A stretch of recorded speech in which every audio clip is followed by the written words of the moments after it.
낡고 거칠은 십자가는 우리 구주 예수 죄인 구하시려 고난당하신 표적일세. 낡고 거칠은 십자가를 내가 극진히 사랑하니 나의 최후의 승리의 날 멸류관을 받으리로다. 세상 멸시받은 주의 십자가가 나의 마음을 끄는 것은 하늘 영광 되신 십자가를 지신 주의 사랑의 힘이로다. 낡고 거칠은 십자가를 내가 극진히 사랑하니 나의 최후의 승리의 날 멸류관을 받으리로다.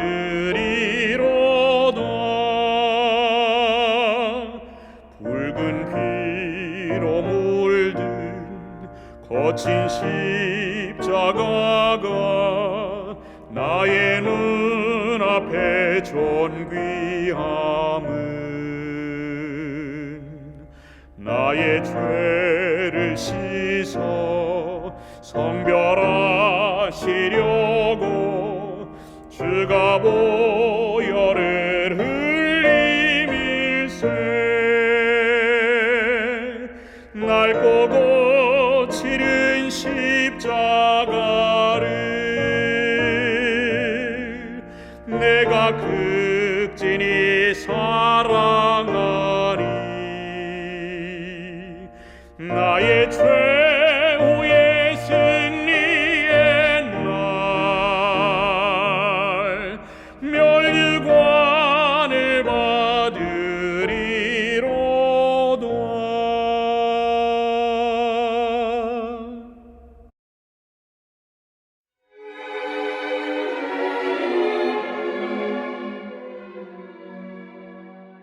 8장. 사무엘이 늙음에 그의 아들들을 이스라엘 사사로 삼으니 장자의 이름은 요엘이요 차자의 이름은 아비야라. 그들이 부엘세바에서 사사가 되니라. 그의 아들들이 자기 아버지의 행위를 따르지 아니하고 이익을 따라 뇌물을 받고 판결을 굽게 하니라.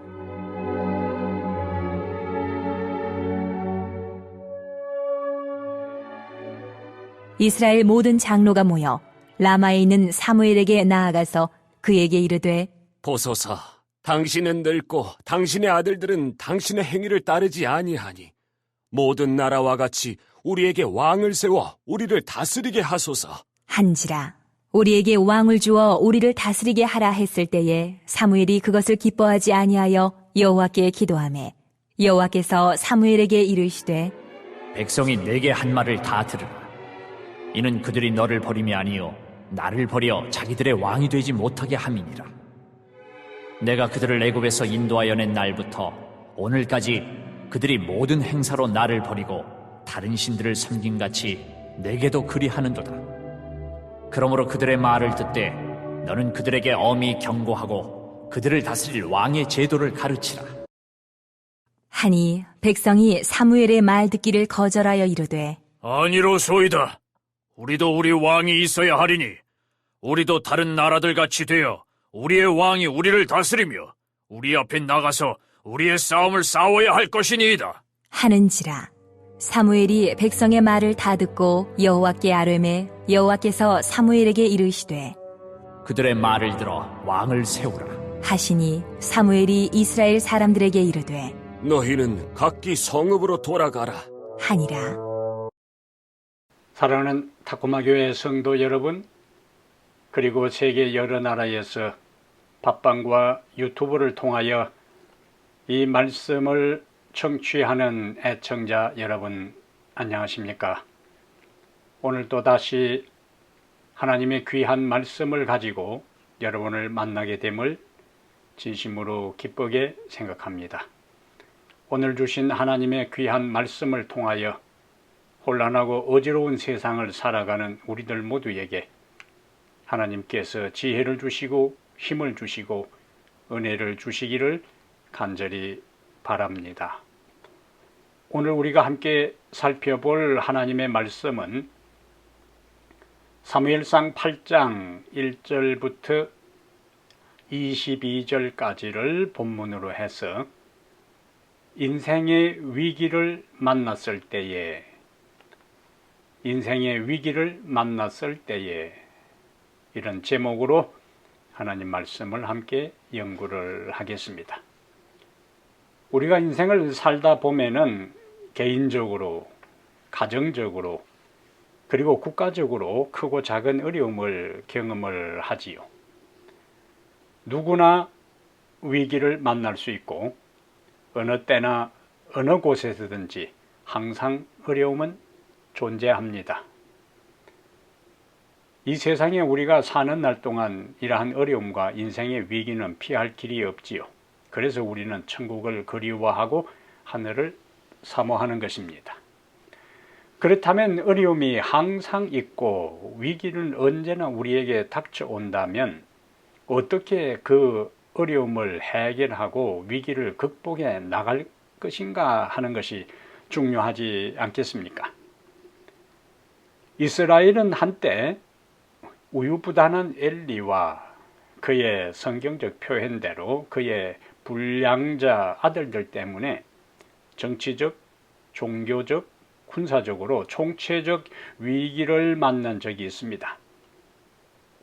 그 여파로 백성들은 영적으로 타락했지요. 그리고 블레셋과의 전쟁에서 패하여 하나님의 법궤도 빼앗기고 게다가 백성들은 영적으로 타락하고 말았습니다. 블레셋과의 전쟁에서 패하여 하나님의 법궤도 빼앗기고 영토의 상당 부분을 상실한 그때에 다행히 엘리와 두 아들이 죽은 후에 사무엘의 영적 지도력으로 이스라엘은 다시 전쟁에서 승리합니다. 잃어버린 영토를 다시 수복합니다. 잃었던 평화도 다시 찾고 누리게 되지요. 그러다가 세월이 흘러갑니다. 오늘 본문의 배경이 되지요. 이스라엘에 다시 국가적인 지도력의 위기가 찾아옵니다. 국가적인 지도력의 위기. 가정이든지 교회든지 사회 조직이든지 국가든지 간에 지도력에 의해서 그 조직의 그 가정의 흥망성쇠가 좌우되는 것을 우리는 우리의 경험과 주변과 역사를 통해서 잘 알고 있습니다. 여기 8장 1절부터 3절에 사무엘이 늙음에 그의 아들들을 이스라엘 사사로 삼으니 장자의 이름은 요엘이요 차자의 이름은 아비야라. 그들이 브엘세바에서 사사가 되니라. 그의 아들들이 자기 아버지의 행위를 따르지 아니하고 이익을 따라 뇌물을 받고 판결을 굽게 하니라. 늙은 사무엘은 자신의 두 아들을 사사로 삼아 이스라엘을 다스리도록 했습니다. 하지만 이들은 오늘 본문에 보니까 사무엘의 행위를 따르지 않고 뇌물을 받고 재판을 공정하게 하지 않았다고 성경은 말씀하고 있습니다. 그러다 보니까 백성들은 더 이상 지도자를 신뢰하지 않게 되었습니다. 게다가 블레셋과 주변 나라들은 막강한 군사력으로 호시탐탐 침략의 기회를 노리고 있지요. 백성들은 이런 위기 앞에서 다시 불안에 떨기 시작합니다. 이스라엘의 또 다른 위기 상황이 닥친 것입니다. 자, 그렇다면 이런 위기 상황에서 이러한 국가적 지도력의 부재 가운데서 이스라엘 원로 그룹인 장로들은 전격적으로 사무엘을 찾아옵니다. 그리고 자신들이 생각한 위기 극복 방안, 위기 타개 방안을 사무엘에게 제안하는 것이 오늘 본문의 서론의 흐름이 되지요. 그들의 제안과 그들 제안에 대한 사무엘과 하나님의 반응을 통해 오늘 우리 개인의 인생의 위기를 만나면 우리는 어떻게 해야 하는지를 살펴보고자 합니다. 첫째로 우리가 인생을 살아갈 때 삶의 위기를 종종 만나게 되는데 어떻게 해야 되는가? 오늘 본문의 국가적인 위기 가운데 이스라엘 장로들이 취했던 그것과 사무엘과 하나님의 대답을 통해서 간접적으로 우리들 개인의 위기 상황에서 어떻게 해야 하는지를 말씀드리려고 하는 겁니다. 첫째로 인생의 위기를 만났을 때에 하나님을 언제나 도움의 근원으로 삼으라. 하나님을 언제나 도움의 근원으로 삼으라. 여기 8장 4절부터 8절에 보면은 이스라엘 장로들이 라마에 있는 사무엘에게 갑니다. 그러면서 당신은 늙고 당신의 아들들은 당신의 행위를 따르지 아니하니 모든 나라와 같이 우리에게 왕을 세워 우리를 다스리게 하소서 한지라. 우리에게 왕을 달라는 거예요. 자, 이것을 이러한 장로들의 요청을 듣고 사무엘은 그 문제를 하나님께 가지고 나가요. 7절에 보면은 사무엘이 하나님께 그 문제를 내놓고 기도할 때 여호와께서 사무엘에게 이르시되 백성이 네게 한 말을 다 들으라.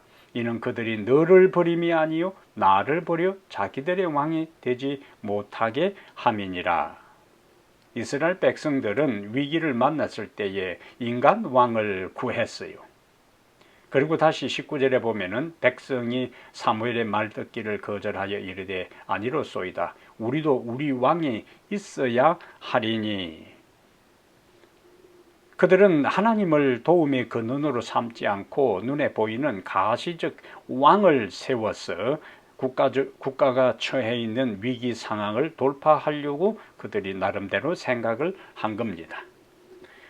오늘 사무엘의 두 자녀들의 이야기를 보면요, 모든 부모들은 예외 없이 자기 자식을 올바르게 교육하고자 하는 마음이 있습니다. 그런데 자식 교육은 항상 부모의 소원과 기대대로 되는 게 아닌 것 같습니다. 사무엘은 누구보다도 가까이서 엘리의 아들들의 만행을 지켜본 사람이, 어린 시절에 엘리의 두 아들들이 성전 안에서 행하는 것과 주변 백성들의 소문을 이 사무엘은 다 보고 듣고 했습니다. 그래도 그때의 어린 사무엘이라 할지라도 마음에 이런 생각을 했을 거예요. 내가 후에 성장해서 결혼을 해서 자식을 낳으면은 저런 불량자로 키우지 않고 하나님 안에서 제대로 바르게 양육해야겠다고 그가 생각하고 또 결심하지 않았겠습니까? 그러나 오늘 본문 1절부터 3절에 보면은 사무엘의 두 아들들은 우리의 기대와는 달리 엘리의 아들들보다 더 나은 것이 없는 것을 보게 돼요. 아이러니입니다. 그들은 뇌물을 받고 판결을 굽게 했어요. 그러자 백성들의 불만은 쌓여갔고 국가의 사법체계가 붕괴되기 시작한 것입니다. 그래서 4절과 5절에 보면은 이런 상황에서 이스라엘의 원로 장로들이 사태를 수습하기 위해 사무엘을 방문하게 된 겁니다. 그들은 두 가지를 이야기했어요. 사무엘의 나이가 많고 아들들의 행동을 문제 삼아, 그 다음에 주변 국가들처럼 왕을 세워 자신들을 다스리게 해달라고 요구를 합니다. 그는 왜 그들이 왕을 요구하게 되었는가? 왕을 요구한 동기와 목적이 5절과 20절에 나타나 있어요. 5절에 보면은 모든 나라와 같이 우리에게 왕을 세워 우리를 다스리게 하소서. 자, 왕을 세워서 자기들을 다스리게 해달라는 것이고, 다스린다 하는 것보다 더 구체적으로 그들이 왕을 세우는 목적, 왕을 요청하는 목적이 20절에요. 우리도 다른 나라들 같이, 여기 5절에도 모든 나라와 같이 나오고, 여기 20절에도 우리도 다른 나라들 같이 되어 우리의 왕이 우리를 다스리며 우리 앞에 나가서 우리의 싸움을 싸워야 할 것이니다. 이것이 그들이 왕을 구한 동기와 목적입니다. 그런데 사실상 그들이 하나님을 왕으로 섬겼을 때에, 하나님을 제대로 경배하고 하나님의 말씀에 그들이 전적으로 순종했을 때에, 하나님은 언제나 모든 전쟁에서 그들 앞서 나가셨어요. 그리고 이스라엘을 침략하고 공격해 들어온 적군들과 싸워 그들을 전격적으로 구원하시고 평화를 주셨습니다. 지금까지. 하나님과 그들이 함께 할 때 이스라엘 백성은 늘 승리했어요. 한 번도 패한 적이 없습니다. 왕이신 하나님과 함께라면 아무것도 두려워할 게 없었어요. 그러면 이스라엘 백성들이 해야 할 일은 무엇인가? 하나님을 왕으로 제대로 섬기고 그 왕의 말씀에 순종하는 것이 그들이 해야 할 가장 우선적인 일이었어요. 국가의 지도력의 위기든지 또 기근이든지 전염병이든지 이방 민족의 침략이든지 어떤 경우에도 그들의 왕을 제대로 섬기고 경배하고 그 말씀에 순종하는 삶을 살면은 하나님께서 그들의 역사에 개입하시고 간섭하셔서 그들을 구원하시고 보호하시고 승리하시고 보살폈어요.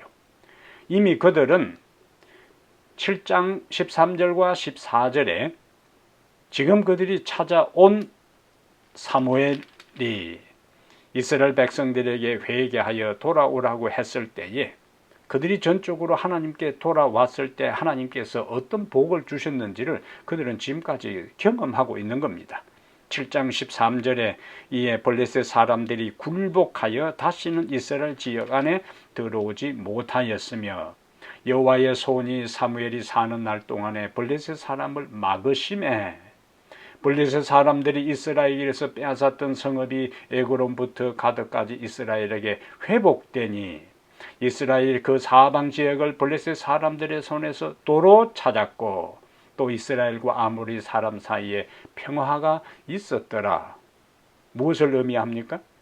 그들이 하나님의 말씀에 전적으로 순종했을 때에 하나님은 그들을 보호하셨고 회복시키셨고 지키셨고 평화를 주신 겁니다. 그런데 오늘 본문에 그들이 사무엘에게 찾아와서 다른 나라들과 같이 두 번이나 하잖아요. 5절에도 모든 나라와 같이 우리에게 왕을 세워 우리를 다스리게 하소서. 20절에도 우리도 다른 나라들 같이 우리의 왕이 우리를 다스리며 반복해서 그들은 다른 나라들 같이 되기를 원했어요. 당시 이스라엘 주변 국가들은 대부분 왕을 중심으로 하는 중앙 집권적 왕정 통치 체제였습니다. 그런데 이스라엘은 왕을 중심으로 하는 왕정 통치 체제가 아니라 신권 통치 국가였어요. 하나님의 법에 기초하여 하나님이 왕으로서 그들을 다스렸습니다. 하나님은 그들과 언약을 맺고 다음과 같이 그들 조상들에게 말씀하셨어요. 레위기 20장 26절에 너희는 나에게 거룩할지어다. 이는 나 여호와가 거룩하고 내가 또 너희를 나의 소유로 삼으려고 너희를 만민 중에서 구별하였음이라고 말씀하셨어요. 하나님은 그들이 열국과 구별되기를 원하셨어요. 그래서 거룩할지어다. 나 여호와가 거룩하고 또 너희를 나의 소유로 삼으려고 만민 중에서 구별을 했다고 하나님께서 그들 조상들에게 말씀하셨어요. 열국과 다르기를 원했어요. 열국과 구별되기를 원했어요. 그런데 오히려 오늘 본문의 그들은 열국과 같아지기를 두 번이나 강조하고 있는 겁니다.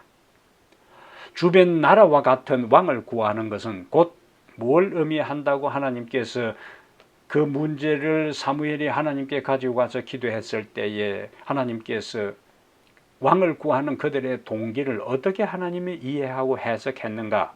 5, 7절이요. 여호와께서 사무엘에게 이르시되 백성이 네게 한 말을 다 들으라. 이는 그들이 너를 버림이 아니요 나를 버려 자기들의 왕이 되지 못하게 함이니라. 뭘 의미하지? 주변 나라와 같은 왕을 구하는 것은 곧 여호와를 왕으로 더 이상 섬기지 않겠다고 하는 주장입니다. 다른 나라들처럼 될 수만 있다면 여호와를 더 이상 섬기지 않으려는다 하는 주장이에요. 그들은 하나님께서 그들을 구원하시고 보호하신 것을 생각하지 않았습니다. 자신들이 하나님의 소유로 열국과 구별된 거룩한 백성이라는 정체성을 망각했어요. 그리고 여호와가 그들의 유일한 도움의 근원이 되심을 믿지 않았습니다. 이와 같은 이스라엘 백성들의 처신과 반응과 행동과 말은 오늘 우리들 자신을 되돌아보게 해요. 삶의 위기와 어려움을 만나면 여러분은 어떻게 하십니까? 하나님을 찾아 도움과 지혜와 능력을 구하십니까? 아니면 그렇게 하는 대신에 인간적이고 세상적인 방법으로 삶의 어려움을 해결하고 위기를 타개하려고 시도하십니까? 오늘 첫 번째 주제처럼 여호와가 우리의 모든 도움의 근원이 되십니다. 여호와가 우리의 모든 도움의 근원이 되셔요. 시편 115편 9절부터 11절에 시편 115편 9절부터 11절에 이스라엘아 여호와를 의지하라. 그는 너희의 도움이시요 너희의 방패시로다. 아론의 집이여 여호와를 의지하라. 그는 너희의 도움이시요 너희의 방패시로다. 11절 여호와를 경외하는 자들아 너희는 여호와를 의지하여라. 그는 너희의 도움이시요 너희의 방패시로다. 반복해서 뭐가 나옵니까? 여호와께서 우리의 도움이신다고요. 여호와께서 우리의 방패가 되신다고요. 그러니까 여호와를 의지하라고요. 여호와를 신뢰하라고요. 여호와께 도움을 구하고 지혜를 구하고 능력을 구하고 모든 것을 구할 때 여호와는 우리의 도움이 되시고 우리의 방패가 되신다는 말씀인 것입니다. 이스라엘은 주변 국가들을 부러워했어요. 이스라엘은 주변 국가들을 부러워한 나머지 그들처럼 되고 싶어 했습니다. 그래서 오늘 본문에 반복해서 5절과 20절에 주변 국가들처럼 열방처럼 열국처럼 왕을 세워서 우리도 그들과 같이 되고자 하는 그 마음 속내를 그들은 여과 없이 드러낸 것입니다. 이러한 이스라엘 백성들의 모습은 오늘 우리들 자신들을 되돌아보는 그러한 모습입니다. 오늘 우리의 삶은 어떻습니까? 우리는 하나님을 믿지 않는 다른 사람과 그들의 삶을 부러워하고 있지는 않습니까?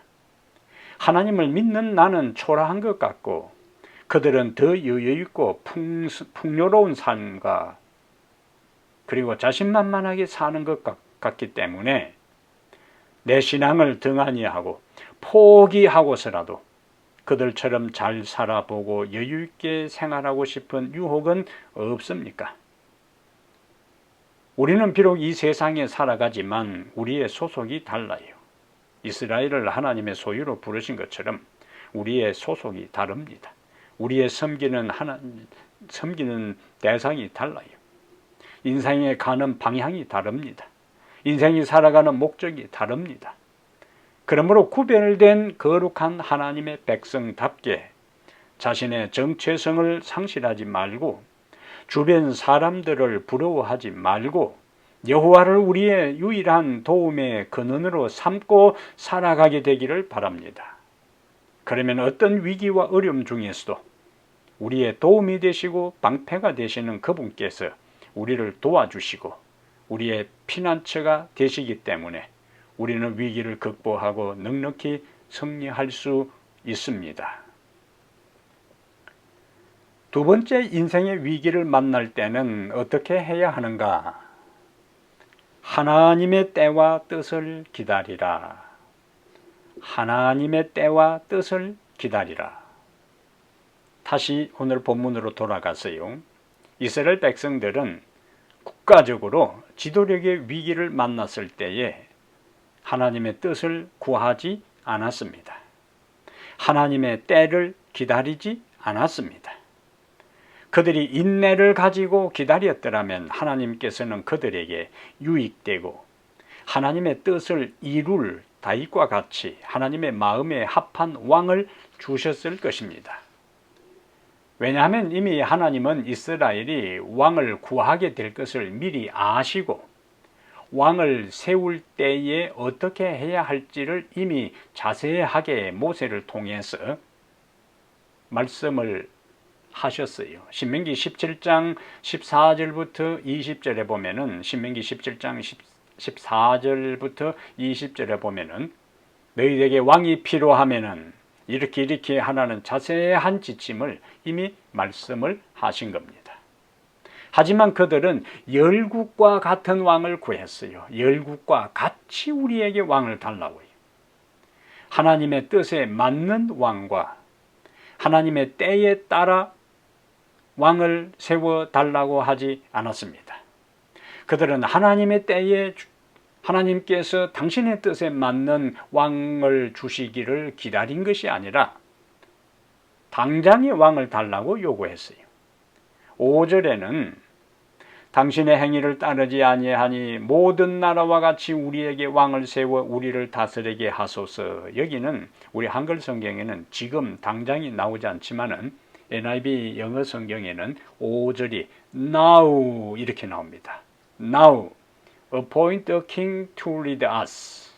왕을 임명해서 우리를 인도하고 such as all the other nations have. 다른 모든 나라들이 가진 그와 같은 것들을 그와 같은 왕 우리에게도 같은 왕을 주어서 우리를 인도하고 지배하고 다스리게 해달라는 요구인데 여기 중요한 단어는 now입니다. now 이제 지금 그들은 사무엘에게 가서 바로 그 문제를 의논을 하지도 않고 하나님의 뜻을 물어보지도 않고 now appoint a king to lead us. 지금 왕을 임명해서 우리를 인도하게 해달라고 요구를 하는 거예요. 그들은 하나님의 때를 기다리지 않았습니다. 우리는 하나님의 때와 하나님의 뜻을 의논하지도 않았어요. 확인하지도 않았습니다. 우리는 하나님께 도움을 구하는 것과 이미 내가 결론을 내려놓고 그것을 추인해 달라는 것은 차이가 있음을 기억해야 합니다. 이스라엘 백성들은 사무엘은 늙었고 그의 두 아들은 사무엘의 행위를 따르지 않는 문제를 가지고 있었어요. 자, 그러면 그들이 어떻게 해야 되는가? 하나님께 그 문제를 가지고 가서 그분의 지침을 받아야 했습니다. 그런데 그들은 그 문제를 하나님께 가지고는 갔어요. 그런데 도움을 요청하는 대신에 문제와 함께 그들의 계획을 이미 가지고 갔어요. 하나님의 뜻을 물어보지 않고 문제를 제기하고 자신들이 계획해 온 대로 해주기를 일방적으로 요구한 것입니다. 지도력에 문제가 생겼어요. 블레셋은 호시탐탐 이스라엘을 공격하려고 기다리고 있는 것 같습니다. 그런데 사무엘 선지자와 사사는 늙었어요. 두 아들은 그 아버지의 그 행실을 따르지 않고 부정적인 방법으로 뇌물을 받고 그 다음에 공정하게 재판을 하지 않기 때문에 이스라엘 전체에 있어서 공의가 땅에 떨어지는 위기 상황이 일어난 겁니다. 그러면은 그건 문제를 가지고 하나님께 와야 되는 거예요. 그런데 그들은 문제를 가지고 하나님께 와서 이미 자기들 나름대로 다 생각하고 구상을 가지고 하나님께 온 겁니다. 그리고 그대로 해달라는 거예요. 우리가 기도할 때에 우리가 이미 가지고 있는 계획과 내가 판단하고 생각한 그대로 하나님이 확정해 주시기, 도장을 찍어 달라고 기도할 때가 많습니다. 이거는 바람직한 기도가 아닙니다. 올바른 태도가 아닙니다. 우리는 자신의 생각을 말씀드린 후에는 항상 저의 생각과 계획은 이렇습니다. 하지만 무엇이 최선인지 모르고 무엇이 하나님께 영광이 될지, 무엇이 제 자신의 삶의 유익이 될지 모르니 하나님의 뜻과 하나님의 때와 하나님의 섭리에 따라 응답해 달라고 기도해야 하는 겁니다. 모든 주도권을, 응답의 주도권을, 내가 제시한 그 문제에 대한 대답의 주도권을 하나님께 맡겨 드려야 하는 거예요. 그것이 예수님께서 겟세마네 동산에서 기도하신 모습이요. 아버지, 이 잔이 내게서 지나가게 해 주십시오. 기도하잖아요. 자기 뜻을, 자기 생각을, 자기 답답함과 힘든 것을 하나님께 말씀을 드리는 거예요. 이 잔이 내게서 지나가게 해 주십시오. 그러나 나의 뜻대로 마옵시고 아버지의 뜻대로 하옵소서. 예수님은 자신의 뜻과 생각을 하나님께 제시한 다음에 그는 그대로 해달라고 계속 요청한 것이 아니라 아버지의 뜻대로 해달라고 그는 기도한 겁니다. 그러므로 여러분, 삶의 어려움 가운데 있습니까? 인생의 위기를 만났습니까? 기도하게 되기를 바랍니다. 고난에도 하나님이 우리와 함께 있고 고난 가운데에서도 하나님의 뜻이 있음을 믿고 좋으신 하나님께서 가장 선하고 합당한 길로 인도해 주실 것을 믿으시길 바랍니다. 하나님의 뜻에 기초해서 하나님의 응답의 시간표, 모든 주도권을 하나님께서 가지시고 응답해 주실 것을 믿고 전적으로 내려놓고 드릴 때 하나님의 뜻에 따라 당신의 영광을 위하여 우리의 유익이 되도록 하나님께서 응답해 주시는 거예요. 요한복음 11장에 나사로가 병들었을 때에 예수님은 그 전가를 받고도 당장에 가서 나사로를 고쳐주지 않았습니다. 마리아와 마르다는 자신들이 생각한 시간에 오시지 않은 것에 대해 굉장히 실망했어요. 하지만 예수님은 그들이 기대한 시간과 그들이 생각한 방법이 아니라 나사로가 죽고 4일이 지난 다음 썩은 냄새가 진동하는 그때에 등장하셨어요. 나사로의 그러한 죽음 이후에 마리아와 마르다는 얼마나 실망했을까요? 예수님에 대한 굉장히 좋지 않는 감정이 마음속에 있었을 것입니다. 장사까지 다 마치고 시체 썩는 냄새가 진동하는 그때에 예수님께서 나타나서 마을 밖에서 나 좀 보자 할 때에 마리아와 마르다가 별로 기분이 좋지 않았을 거예요, 인간적으로. 왜? 그들이 생각한 방법과 시간대로 예수님께서 자기 오빠를 살려주지 않았기 때문에 그래요. 그러나 예수님은 다 생각이 있었습니다. 예수님께서 창조주 하나님이 아니면 도저히 할 수 없는, 죽어서 사흘이 지나서 냄새나는 나사로를 살린 그 일을 통해 예수님이 생명이 되고 부활이 되고 창조주 하나님 되심을 그 나사로의 두 여동생뿐만 아니라 그 주변의 모든 사람들뿐만 아니라 예수 그리스도의 하나님과 창조주 되심과 생명됨을 믿지 않는 주변 모든 종교 지도자들에게 나사로의 죽음에서 부활시킨 사건을 통해 생생하게 예수님은 자신의 정체성을 그들에게 보여주신 것입니다. 그러므로 우리가 생각한 시간과 기대하는 방법대로 응답이 오지 않아도 그분의 뜻대로 그분의 시간표에 따라 개입하셔서 해결해 주실 것을 인내로 기다리시기를 바랍니다. 그분의 영광과 우리의 유익을 위하여 최상의 방법으로 위기를 극복하도록 도와주실 것을 확신하게 되기를 바랍니다. 세 번째, 오늘 본문에서 인생의 위기를 만나면 어떻게 해야 하는가? 하나님의 말씀을 있는 그대로 받아들여라. 하나님의 말씀을 있는 그대로 받아들여라.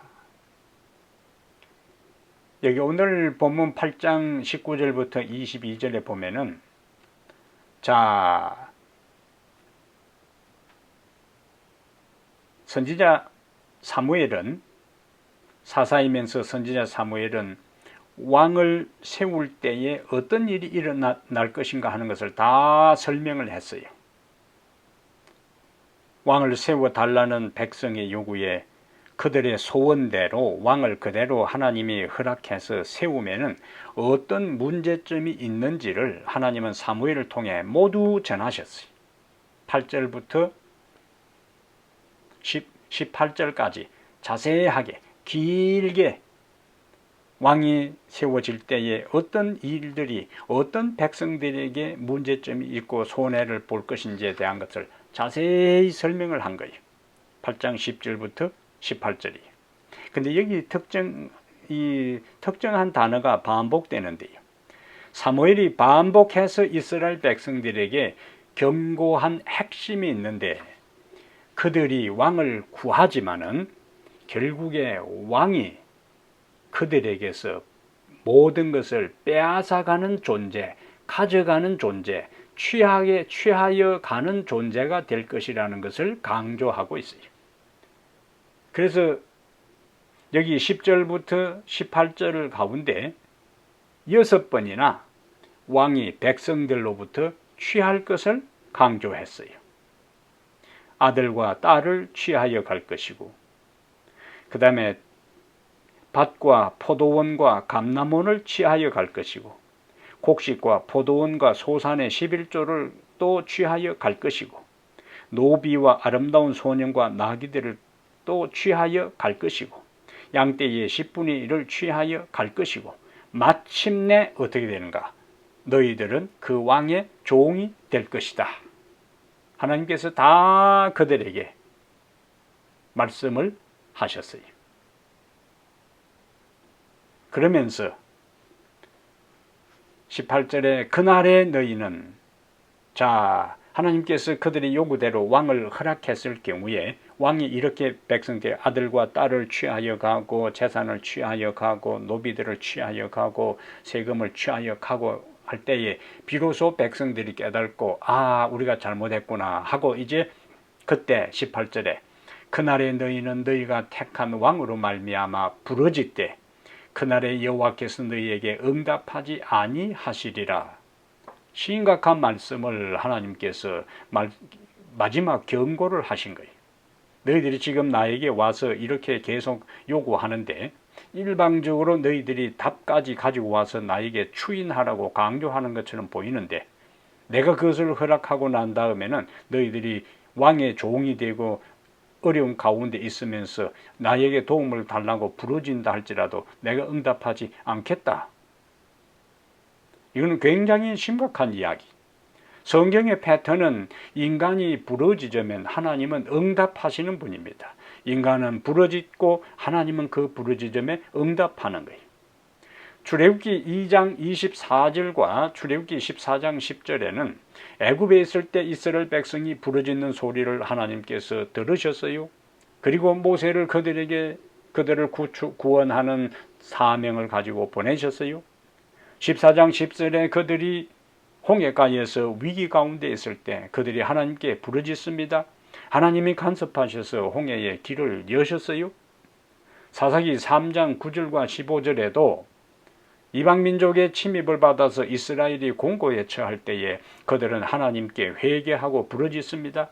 하나님은 그 부르짖는 소리를 듣고 응답하셨어요. 이것이 부르짖고 응답하는 것은 이스라엘 백성들과 하나님 사이에 굉장히 중요한 관계. 위기를 만나면은 그 위기를 타개하고 극복하는 가장 최상의 비결이 뭐였는가? 하나님께 부르짖는 거였어요. 하나님께서 그러면은 그 기도에 응답하시고 문제를 극복하게 하고 어려움을 통과하도록 하셨어요.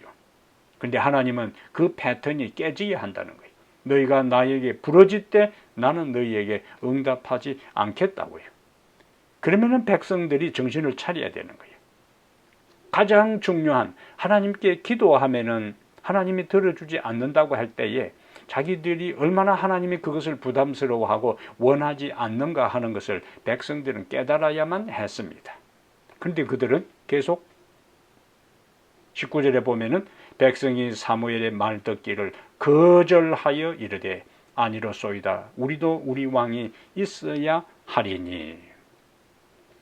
그들은 이제 세상과 같이 되기 위해, 다른 주변 국가들과 같이 되기 위해 그 특권을 미련 없이 포기하고 있는 겁니다.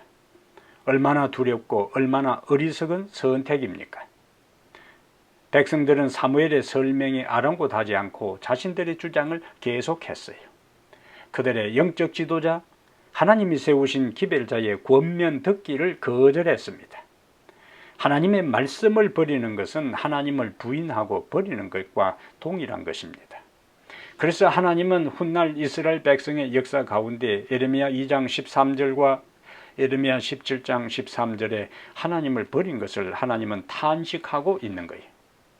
예레미야 2장 13절에는 내 백성이 두 가지 악을 행하였나니 곧 그들이 생수에 거는데는 나를 버린 것과 스스로 웅덩이를 판 것인데 그것은 그 물을 가두지 못할 터진 웅덩이라고 말씀을 하고 있습니다. 말씀에 대한 우리의 반응에는 반드시 결과가 따릅니다. 하나님은 우리가 하나님의 뜻과 상관없이 자꾸 요구하면 허락하시는 분이십니다.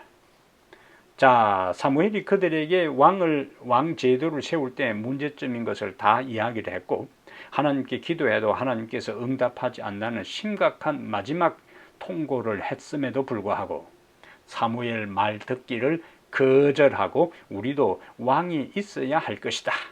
그러면서 20절에 우리도 다른 나라들 같이 되어 우리의 왕이 우리를 다스리며 우리 앞에 나가서 우리의 싸움을 싸워야 할 것이니라. 계속 뭐가 나옵니까? 우리도 우리의 왕이 우리를 다스리며 우리 앞에 나가서 우리의 싸움을 싸워야 할 것이니라. 왕을 구하는 것은 전적으로 자신들의 유익을 위하여 구하는 것입니다. 하나님에 대한 것은 손톱만큼도 생각하지, 눈곱만큼도 생각하지 않고 전적으로 자기들의 유익만을 위해서 요구해요. 사무엘이 백성이 말을 다 듣고 속이 상해서 여호와께 다시 말씀을 드릴 때 22절에 여호와께서 사무엘에게 이르시되 그들의 말을 들어 왕을 세우라. 자, 하나님은 우리가 하나님의 뜻과 상관없이 자꾸 요구하면 허락하시는 분이십니다. 8장 22절이 바로 그것을 이야기해요. 그런데 우리가 기억할 것이 있습니다. 하나님이 허락하는 것이 하나님이 인정하는 것은 아니라 하는 것. 하나님이 허용하는 것은 때로는 징계일 수가 있습니다. 우리가 역사를 더 거슬러 올라가서 광야에서 이스라엘 백성들이 모세에 대해 원망하고 고기를 달라고 울부짖잖아요. 그런데 하나님께서 그들에게 고기를 허락하셔요. 하나님께서 그들에게 고기를 허락하시는데 시편 106편 14절부터 15절에 시편 106편 14절부터 15절에는 고기를 허락한 그 이후의 상황을 성경은 이렇게 이야기를 하고 있습니다. 14절 시편 106편 14절에 광야에서 욕심을 크게 내며 사막에서 하나님을 시험하였도다. 그러므로 여호와께서는 그들이 요구한 것을 그들에게 주셨다 이거요. 자, 요구하니까 주셨어요. 주셨을지라도 그들의 영혼은 쇠약하게 하셨도다. 광야에서 욕심을 크게 내며 사막에서 그들을 시험했을 때에 그들의 요구한 것을 주셨다고요. 그러나 그들의 영혼은 쇠약하게 하셨도다. 이 유사한 것들이 호세아는 호세아 13장 10절부터 11절에 지금 사무엘상 8장의 왕을 구한 이 역사적 기록을 가지고 이스라엘 백성을 견책합니다. 호세아 13장 10절부터 11절에 전에 네가 이르기를 내게 왕과 지도자들을 주소서 하였느니라. 자, 그 다음에 하나님의 말씀 중요해요. 내가 분노함으로 네게 왕을 주고 내가 분노함으로 네게 왕을 주고. 그 하나님의 뜻이 아니었다는 거예요. 우리는 누가복음 15장에서 탕자가 아버지에게 재산을 달라고 요구했을 때에 아버지는 거절하지 않고 아들에게 그 재산을 다 줍니다. 그 후에 아들의 삶이 어땠는지를 우리는 잘 알고 있습니다. 그러므로 우리는 내 생각과 계획에 기초하여 하나님의 말씀을 거절하지 말고 나의 뜻을 그분의 말씀에 굴복하고 사는 것이 위기를 극복하는 세 번째 중요한 비결이 되는 것입니다. 내 생각이 아무리 조밀하고 내 생각이 아무리 확실하고 틀림없는 것처럼 보일지라도 내 생각을 하나님께 내놓고 그 생각을 추인해 달라고 요구하는 대신에 하나님의 말씀을 받아들이고 내 생각과 하나님의 생각이 충돌할 때는 하나님의 생각, 하나님의 계획, 하나님의 길을 선택하고 굴복할 때에 하나님께서 우리의 인생의 위기를 극복하고 해결하도록 도와주실 것입니다. 사랑하는 여러분, 살다 보면 어려움을 만나고 위기에 직면할 때가 많습니다. 그때에 인간적인 방법으로 해결하려고 하지 말고 하나님을 도움의 근원으로 삼고 그분께 도움을 구하게 되기를 바랍니다. 주변 사람들을 부러워하여 그들과 같이 되고자 신앙의 정체성을 상실하지 말게 되기를 바랍니다. 그리고 자신의 신앙을 등한히 하거나 하나님을 떠나지 말게 되기를 바랍니다. 이스라엘 백성들이 그러한 잘못을 범한 거예요. 주변 이방 사람들과 같이 우리에게 왕을 주소서. 그리스도인은 그리스도인답게 살아야 합니다. 하나님의 백성은 하나님의 백성답게 살아야 합니다. 우리는 세상에서 구별된 존재들이에요. 우리는 하나님의 소유입니다. 우리는 하늘을 바라보고 사는 사람들입니다. 우리는 하나님의 영광을 위하여 사는 존재들이에요. 그러므로 주변 사람과 비교해서 그들을 따라가기 위해서 그들을 흉내내기 위해서 나의 신앙을 등한히 하거나 하나님을 거부하고 그들과 함께 보조를 맞추어 살려고 하는 것은 참으로 어리석은 선택인 것입니다. 오히려 우리의 일상의 모든 삶에서 크고 작은 어려움 가운데서도 그분의 뜻에 따라 살기 위하여 그분의 시간표에 하나님의 약속의 시간표에 따라 당신의 응답이 이르러 올 것을 믿는 마음으로 믿음을 가지고 인내하며 기다리며 살아가게 되기를 바랍니다. 신앙의 위기를 만날 때 하나님을 도움의 근원으로 삼고 신앙의 정체성을 상실하지 말고 주변 사람들을 부러워하거나 따라가려고 하지 말고 언제나 하나님의 뜻에 굴복하며 그분의 가르침을 따라 살아가 모든 크고 작은 인생의 위기를 극복하고 살아가는 하나님의 백성들이 되기를 간절히 바랍니다.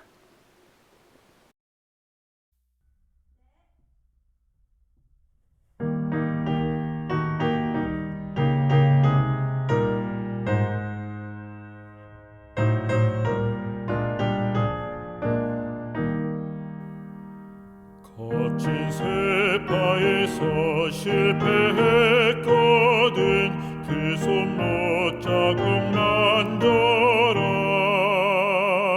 고된 일 하다가 힘을 얻으리 그 손 못 자국 만져라 그 손 못 자국 만져라 그 손 못 자국 만져라 주가 널 지키며 인도하시리 그 손 못 자국 만져라 내가 어둠 속을 걸어갈 때면 그 손 못 자국 만져라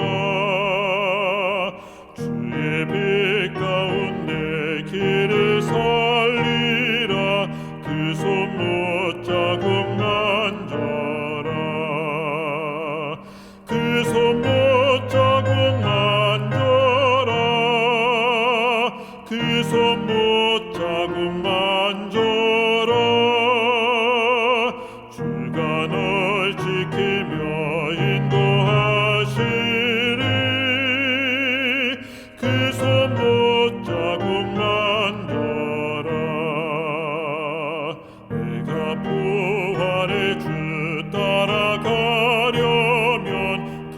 손못 자국 만져라 주가 참 평안을 내게 주시리 그 손못 자국 만져라 그 손못 자국 만져라 그 손못 자국 만져라 주가 널 지키며 인도하시리 그 손못 자국 만져라 너의 죄 무거워 감당 못할 때 그 손못 자국 만져라 마음은 열고서 주를 모셔라 그 손못 자국 만져라 그 손못 자국 만져라 그 손못 자국 만져라 주가 널 지키며 인도하시리 그 손못 자국 만져라